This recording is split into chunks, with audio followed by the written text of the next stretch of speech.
Hi అండి, బాగున్నారా? నేను మీ రమ్మానండి. ఈరోజు మనము కోడిగుడ్డు పొరటు ఎలా తయారు చేసుకోవాలో ఒకసారి చూద్దామండి. చాలా టేస్టీగా ఉంటుంది, తొందరగా అయిపోతుందండి. ఒకసారి మీరు కూడా తయారు చేయండి. స్టవ్ వెలిగించి పాన్ పెట్టుకున్నానండి. పాన్లో ఆయిల్ వేసుకొని ఉల్లిపాయ పచ్చిమిర్చి వేసుకున్నాను. ఇవి కొంచెం మగ్గించుకుందాం. కొంచెం పాలు చుక్కలు వేసుకుందామండి. వేసుకుంటే ఉల్లిపాయలు టేస్టీగా ఉంటాయండి. ఒక్క నిమిషం మూత పెట్టి మగ్గించుకుందామండి. ఉల్లిపాయలు మగ్గుతాయి. ఇప్పుడు ఒకసారి మూత తీసి చూద్దామండి.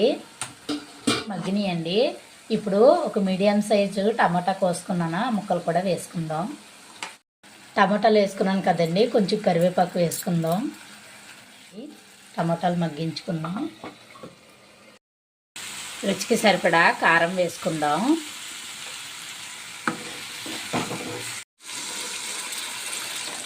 కొంచెం వాటర్ సరిపోతుందండి. ఇప్పుడు కలుపుకొని ఒక 2 నిమిషాలు ఉల్లిపాయ మగ్గించుకుందామండి. తర్వాత ఎగ్స్ బీట్ చేసి వేసుకుందాం. ఒకసారి మూత తీసి చూద్దామండి.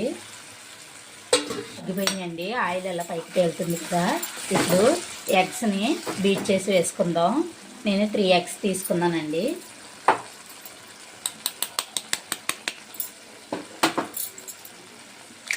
ఎగ్స్ని ఇలా బీట్ చేసి వేసుకుందాం. 3 ఎగ్స్ బీట్ చేసుకున్నాం కదండి. ఇప్పుడు ఇలాగా కలుపుకుందాం. ఎక్కువగా మెదకూడదండి, చెదిరైపోతుంది. చిన్న చిన్న ముక్కల్లో ఉంటేనే టేస్ట్ బాగుంటుంది.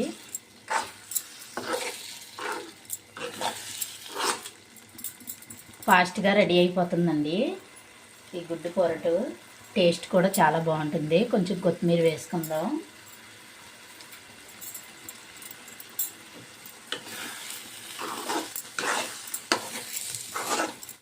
ఇప్పుడు ఒకసారి మూత తీసి చూద్దామండి. ఇలా ఆయిల్ పైకి తేలుతుంది కదండి. ఇంక అయిపోయిందండి పొరటు. దీన్ని గుడ్డి ఉక్కిరి అంటారు, పొరటు అంటారండి. చాలా చాలా బాగుంటుంది. ఎగ్ ఫ్రై కూడా అనొచ్చండి. ఇంక రెడీ అయిపోయిందండి. ఇంతేనండి, కోడిగుడ్లు ఉక్కిరి రెడీ. స్టవ్ ఆఫ్ చేసుకుందాం.